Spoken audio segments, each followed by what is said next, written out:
Welcome back to the Checkout Guy. In this tutorial, I will tell you how to create and manage customer groups in your Shopify store. So if you're new to the channel, then don't forget to hit the subscribe button.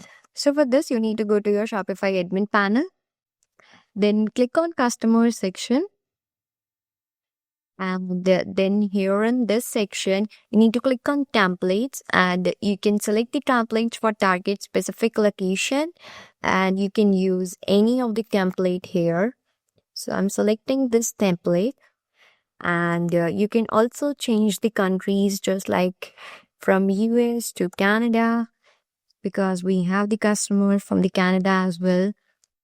So you can change that and then save it.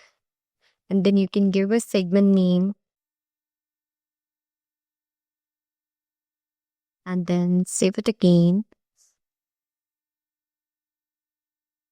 Then you can use this segment for the emails and for the discounts.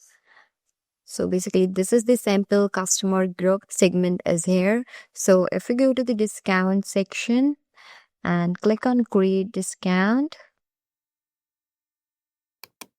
then you can mention all these things. And then here in the specific customer segments, you can browse the segments and you can add that. So for example, this sample customer group. So it will be helpful for you in the discounts and for the emails. So that's it. You have successfully created and managed customer groups in your Shopify store. So if you like this video, then don't forget to like, share, comment, and subscribe to our channel. Thanks for watching and happy selling.